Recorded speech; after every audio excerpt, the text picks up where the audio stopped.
En un temps où le peuple chrétien n'est plus que si rarement confirmé dans sa foi par la prédication des successeurs des apôtres, il est bon d'offrir à la réflexion et à la piété des fidèles des discours anciens de princes de l'Église, dont la doctrine et l'enseignement les rendent plus actuels que jamais.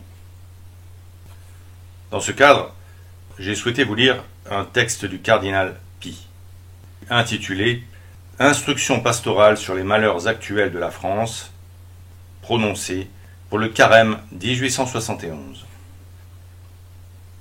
Situons d'abord le contexte. Carême 1871. La France vient de subir le désastre de Sedan. Napoléon III s'est effondré. La France est envahie par la Prusse. Paris a été bouleversé par la Commune. L'Assemblée nationale, à forte majorité monarchiste, s'apprête à voter la République laïque et franc-maçonne. Que de chemin parcouru depuis. Et combien ce discours peut s'appliquer de façon brûlante à l'état actuel de la France et de l'Église. Premier point. La France est frappée par un juste châtiment. Aussi longtemps que la France a pu tenir le glaive, nous avons prié pour le triomphe de nos armes. La dure loi des circonstances nous commande aujourd'hui d'implorer du ciel une paix nécessaire, et nous avons grand besoin de l'intervention toute puissante de Dieu pour l'obtenir dans des conditions qui la rendent acceptable à notre patriotisme. Rien n'est perdu si, comprenant la cause d'une ruine dont la soudaineté et l'étendue tiennent du prodige, nous avons hâte de recourir au principe efficace de la régénération. La France a reçu d'en haut une mission à laquelle elle ne peut se soustraire sans renoncer à sa propre existence. Elle est condamnée à n'être rien si elle n'est pas la première des nations catholiques. Mais aussi, quelque profondes qu'aient été ses chutes, il ne tient qu'à elle d'être bientôt replacée à la tête du monde. Fille aînée de l'Église, le premier rang lui est promptement rendu dès qu'elle entre dans la voie que lui a tracée la main, qui dirige les nations sur la terre.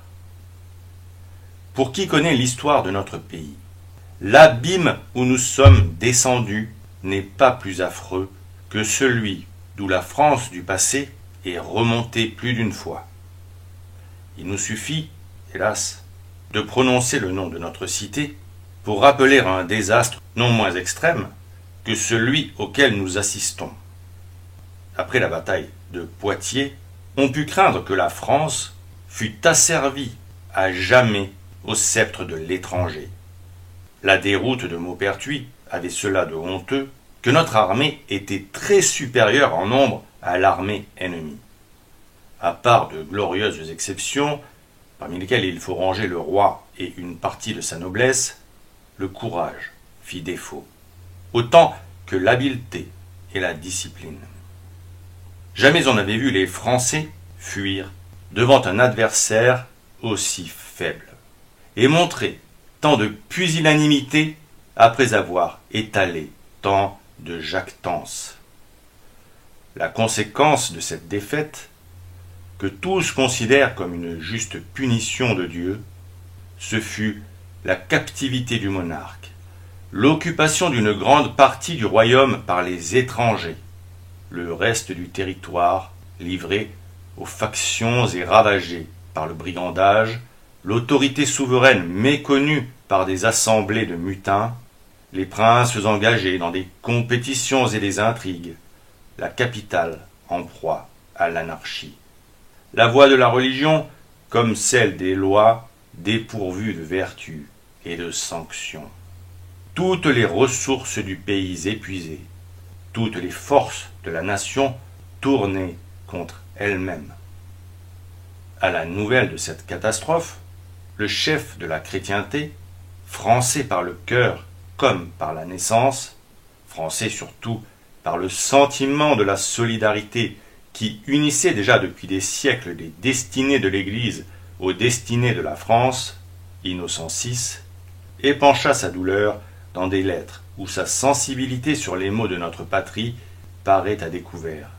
Humainement, l'état des choses était désespéré, mais Dieu veillait sur ce peuple, qui, malgré ses infidélités et ses écarts, était toujours son peuple d'adoption, le premier-né de l'orthodoxie, le principal boulevard de la catholicité. À défaut des armes, qui s'étaient émoussées aux mains des guerriers, la providence divine tourna les éléments contre nos envahisseurs. Un premier traité fut conclu sous les yeux de la Vierge de Chartres. Quelques années après, un roi sage, Charles V, aidé d'un chevalier breton, Bertrand du Guesclin, avait réparé presque toutes les pertes de la patrie. Et quand de nouvelles fautes eurent ramené de nouveaux revers, une libératrice fut suscitée, qui rendit la France à elle-même en la rendant à son roi. Délivrance.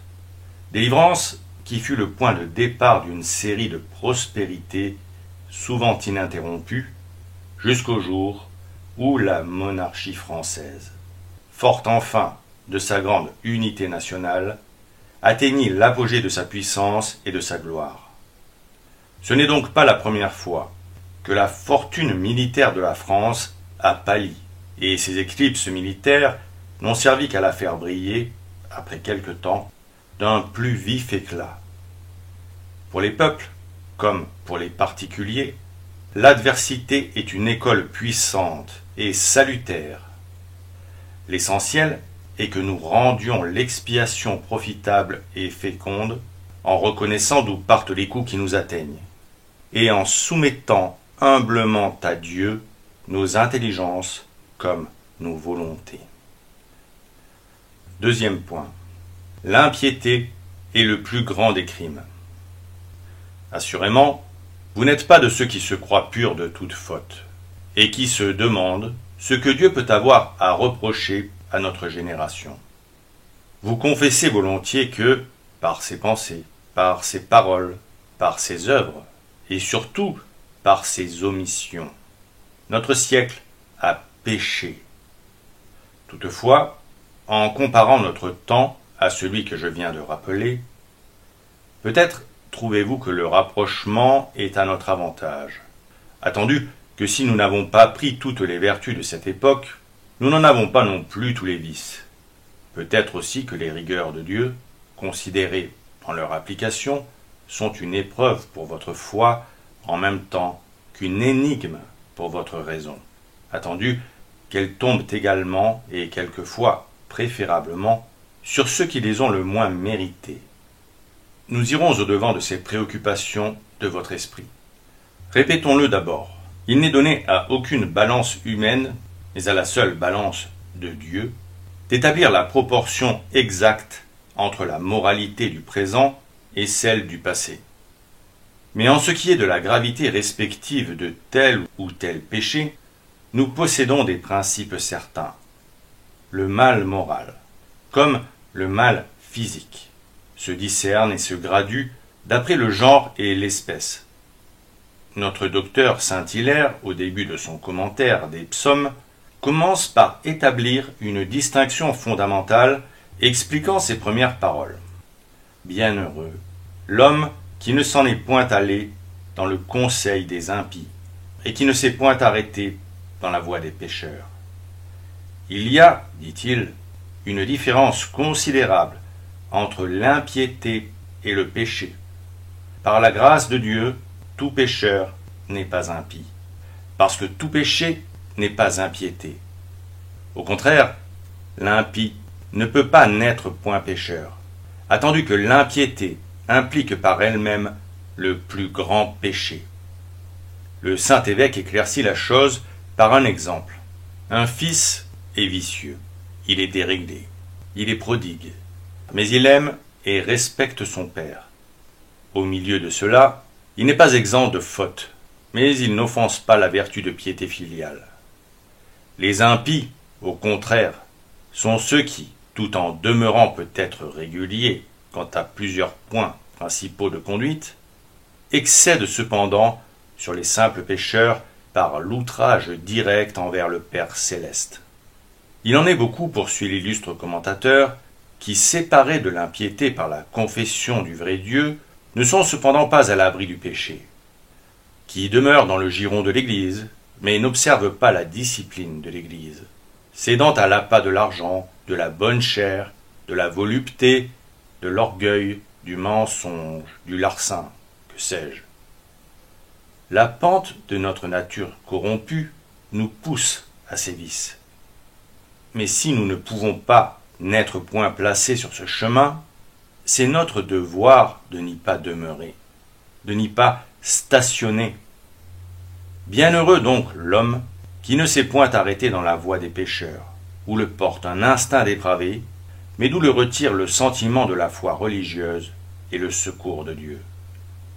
Or, s'il s'agit de ce dernier ordre de faute, et que notre génération veuille s'adjuger la supériorité sur d'autres temps, encore que je sois loin de souscrire à cette prétention, et qu'il soit trop évident que l'irréligion a multiplié et aggravé au sein de notre société un grand nombre de vices mal déguisés sous un certain vernis de décence, cette concession néanmoins ne suffirait pas à écarter l'excédent qui demeure à notre charge.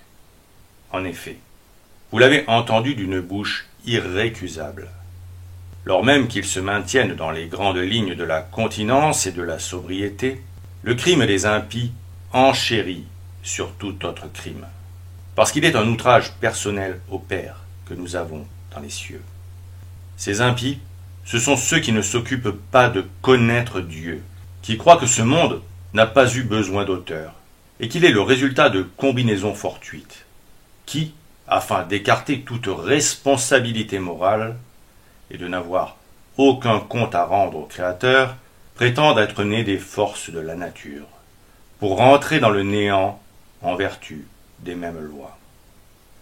Ce sont encore ceux qui, étant tombés dans l'hérésie, ne sont contenus ni par les doctrines, ni par les lois de l'Ancien et du Nouveau Testament.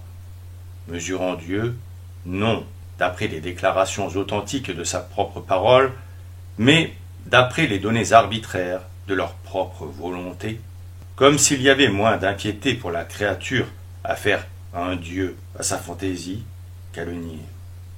Enfin, n'ayant jamais de formule franche et arrêtée de leur foi, mais évitant toujours de conclure et se retranchant dans des controverses et des subterfuges sans fin. Troisième point.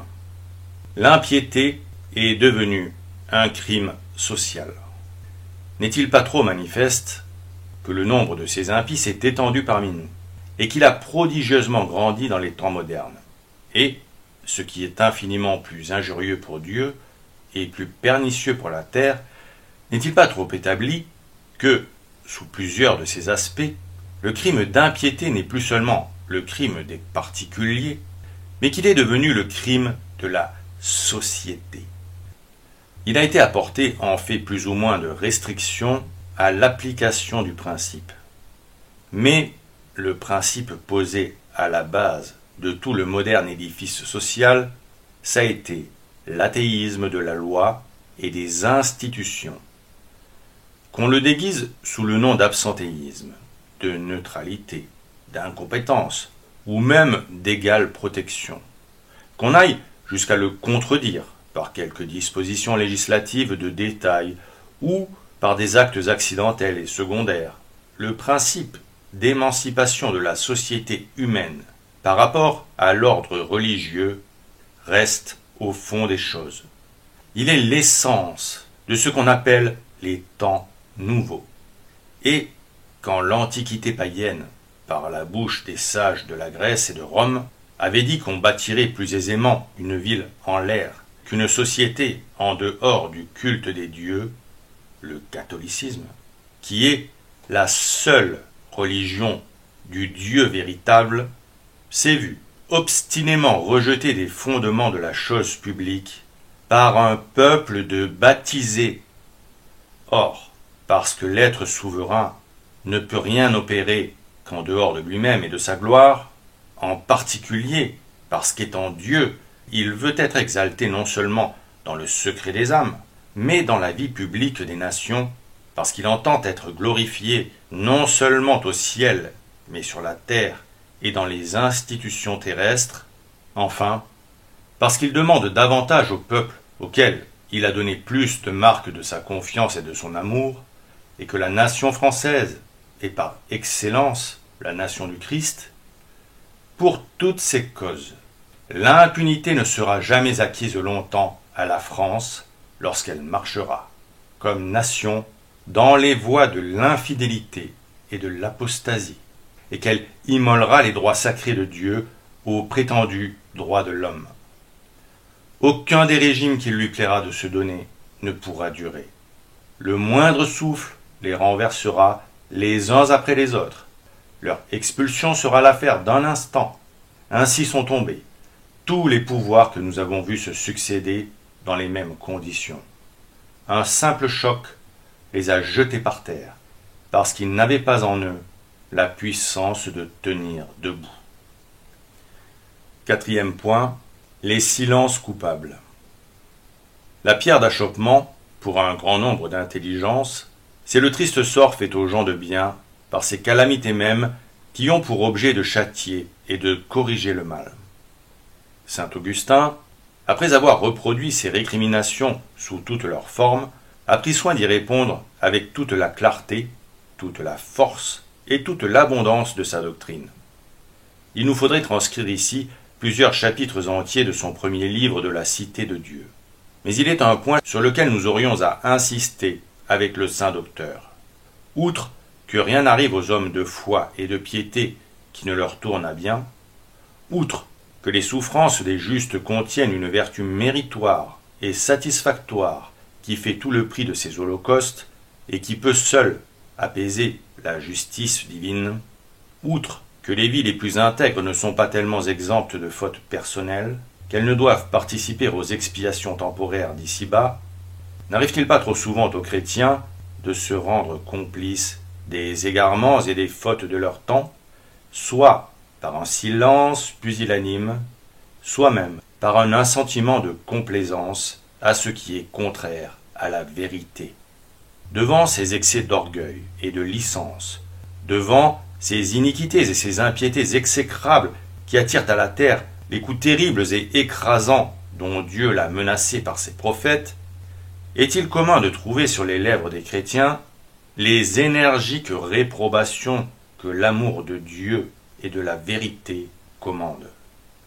En est-il beaucoup qui gardent, avec les coryphées de ces doctrines coupables et funestes, l'attitude que la foi prescrit?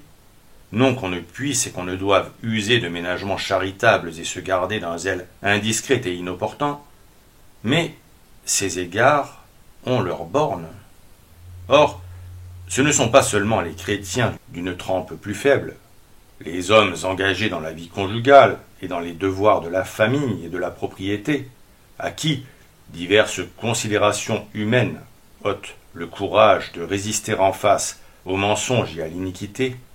Hélas, trop souvent, ceux-mêmes qui ont embrassé à un degré plus haut de perfection, qui se sont voués au célibat et à la vie humble et mortifiée, s'abstiennent de flétrir ce que la religion réprouve, atteints qu'ils sont de cette infirmité qui les porte à se préoccuper de leur personne et de leur renommée, à se complaire dans les éloges et les appréciations flatteuses de l'opinion humaine, ou à redouter le jugement du vulgaire et le péril de l'impopularité. Ce n'est donc pas là, selon moi, poursuit l'évêque d'Hippone, la moindre cause pour laquelle les bons sont flagellés avec les méchants.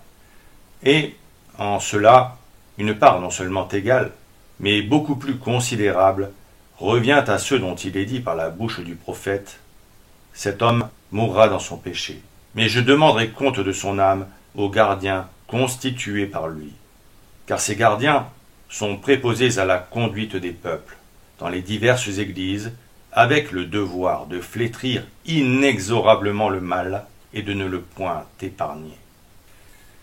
Que chacun de nous descende dans sa propre conscience, et parce que l'obligation de combattre et de désavouer les erreurs et les fautes de la génération à laquelle nous appartenons n'est pas tellement propre à l'homme du sanctuaire que le simple laïc, qui n'a pas charge d'âme, en soit exempt vis-à-vis de ceux auxquels il est uni par le commerce de la vie civile. Avouons que chacun de nous a son châtiment à porter, son expiation à subir dans les grandes tribulations de l'heure actuelle. En particulier, veuillons nous souvenir de toutes les licences que nous avons prises, de tous les torts que nous nous sommes donnés envers la vérité, envers le sacerdoce suprême, envers l'Église, dans la première moitié de cette même année, qui s'est terminée par de si dures leçons et de si rudes épreuves. Et nous confesserons que Dieu est juste et que ses jugements sont équitables. 5e point. La France, fille aînée de l'Église, doit se convertir. Mais nous l'avons dit, Dieu ne blesse que pour guérir, il ne renverse que pour relever, il ne tue que pour vivifier. À nous donc de tirer avantage de tant de malheurs. Ne nous exposons pas aux reproches que l'évêque d'Hippone adressait aux Romains de son temps. Vous avez perdu le fruit de la calamité, vous êtes devenus très misérables, et vous êtes restés très mauvais. Le premier devoir de chacun de nous, c'est de revenir pour sa part à la profession et à la pratique totale de sa foi religieuse. Nous le devons à Dieu, que nous avons longtemps négligé et offensé. Nous le devons à notre âme, qui sera jugée selon ses œuvres, et qui deviendrait plus inexcusable si elle abusait des lumières et des grâces attachées à l'adversité. Nous le devons à notre pays, car, selon la pensée souvent exprimée par saint Augustin, un citoyen est le commencement d'une cité, et ce qu'un seul chrétien, conséquent avec sa foi, peut pour le bien de sa patrie, est incalculable. Si chacun voulait remplir son devoir tout entier, dans la simple sphère du foyer domestique, nous aurions bientôt le spectacle de la société la mieux réglée et la plus florissante. Cependant, les circonstances demandent davantage.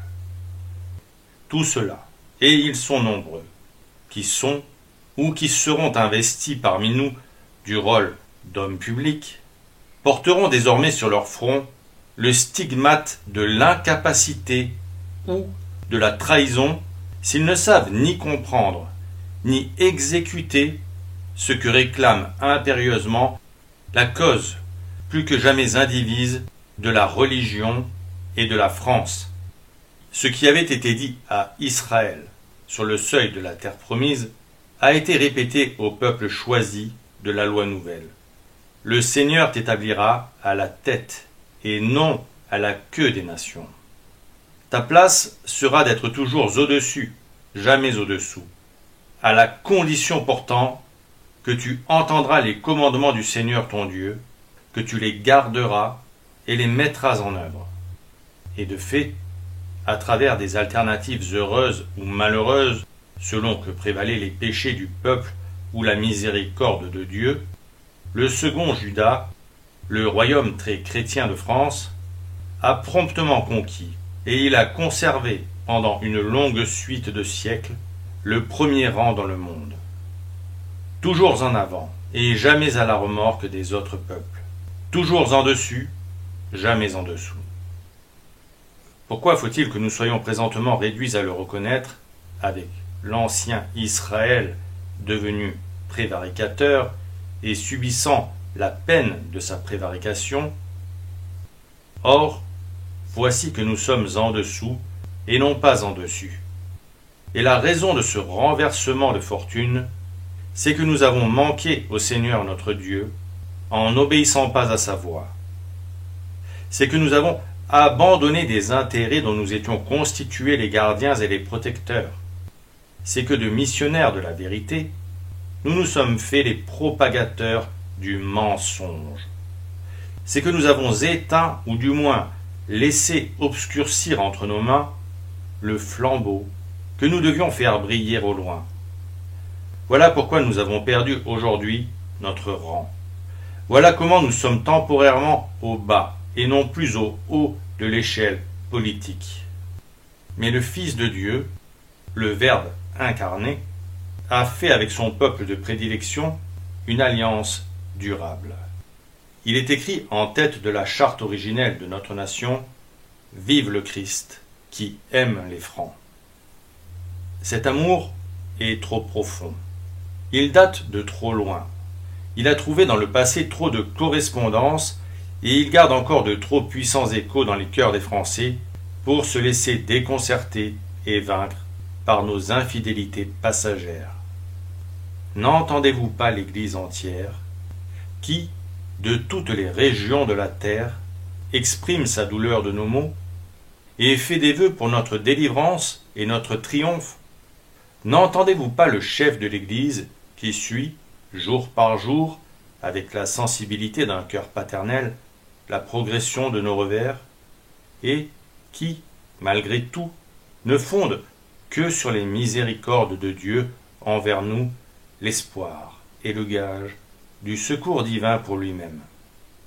Ayez bon courage, nous dit-il avec le prophète, ayez bon courage, ô peuple de Dieu, vous chez qui s'est réfugié et en qui revivra la vraie France des temps antiques, la vraie fille de l'Église. Vous avez été assujettis aux étrangers, non pas pour votre perte entière, mais parce que vous avez provoqué le courroux de Dieu. Vous avez été livrés à vos adversaires. Vous avez oublié celui qui vous a choyés comme des enfants, et vous avez contristé l'Église, votre nourrice.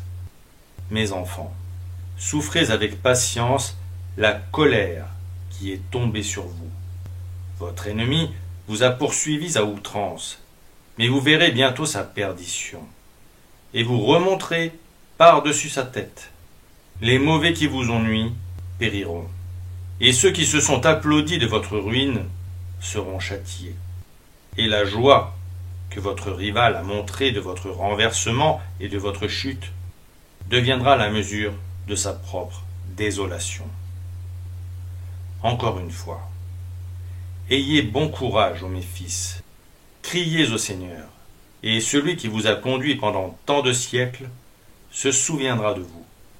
Et comme votre esprit vous a porté à vous égarer en vous détournant de Dieu, maintenant que vous serez revenus à lui, vous vous porterez avec 10 fois plus d'ardeur à la recherche de ses intérêts et au service de sa cause. 6e point, les illusions parlementaires. Ces derniers mots sont le programme qui doit régler notre action publique comme notre vie privée. Sommes-nous donc condamnés à parcourir invariablement le même cercle de fautes et de mécomptes, et l'éloquence des faits n'ouvrira-t-elle jamais nos yeux à la lumière? Reprendrons-nous toujours la même toile de Pénélope? Depuis 80 ans qu'il est sorti des voies du christianisme, et qu'il a fait valoir les droits de l'homme en concurrence et en opposition avec les droits de Dieu, où en est aujourd'hui notre pays quant aux choses qui l'ont le plus passionné, quant aux conquêtes dont il s'est le plus glorifié? Aucune déception, aucune douleur, aucune honte ne nous a été épargnée. Saurons-nous en profiter? On l'a observé avec justesse. Il faut avoir des principes sûrs en politique pour tirer quelque profit de l'expérience des événements, par la même raison qu'il faut connaître sa route pour se remettre dans le chemin.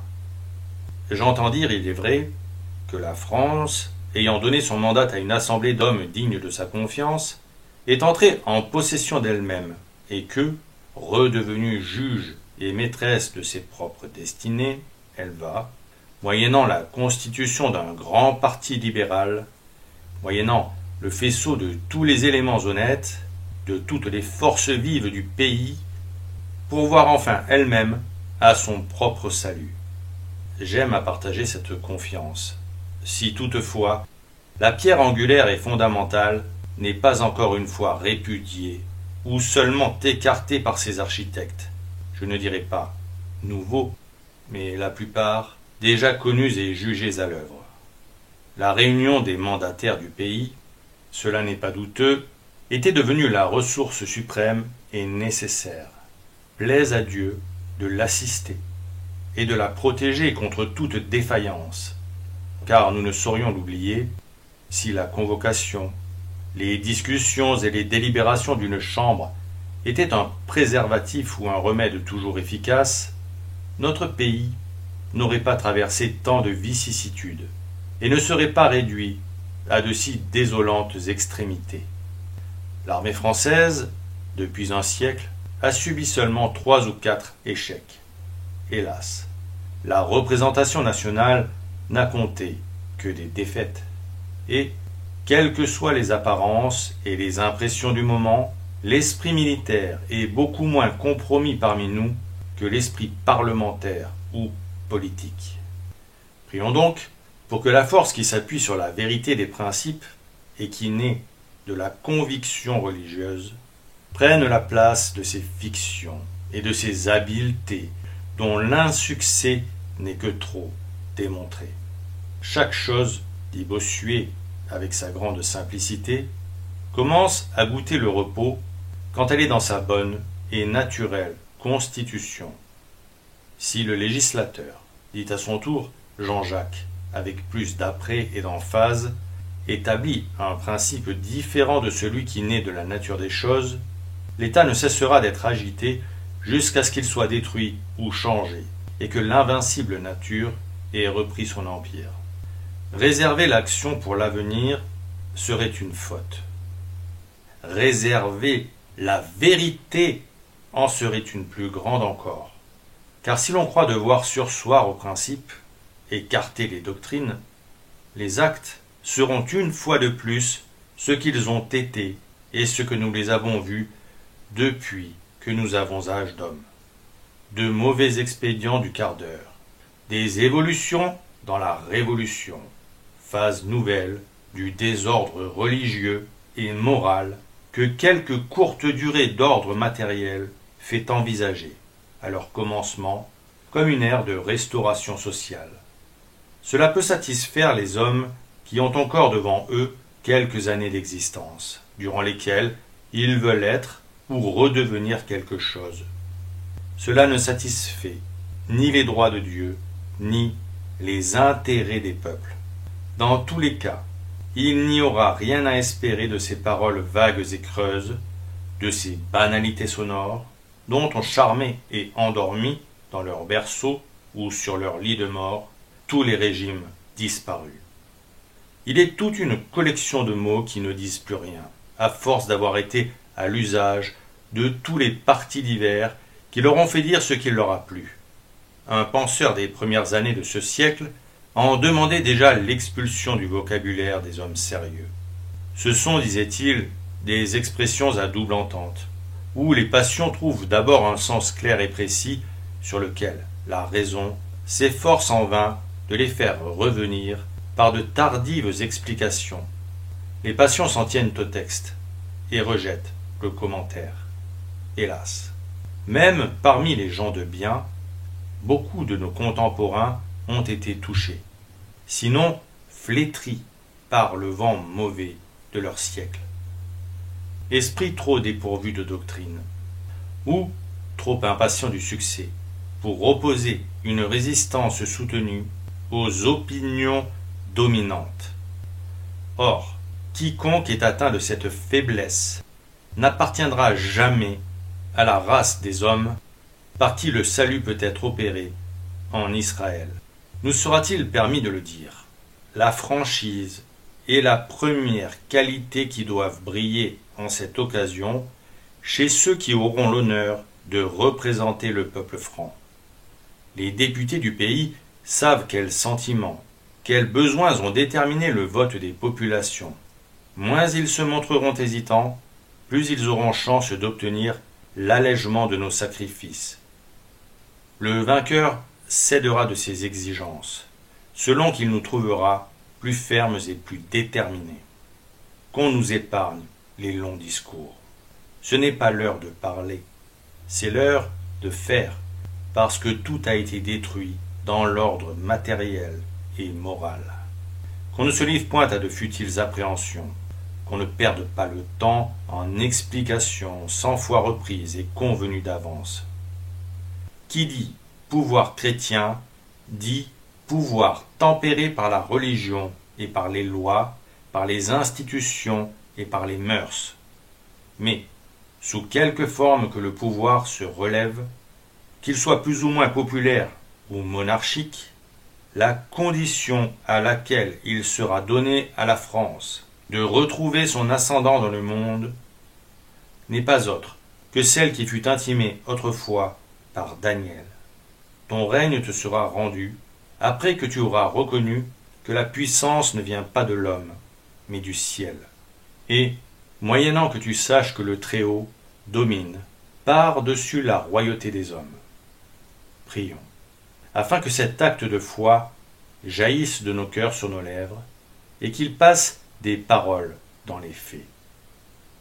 Ainsi soit-il.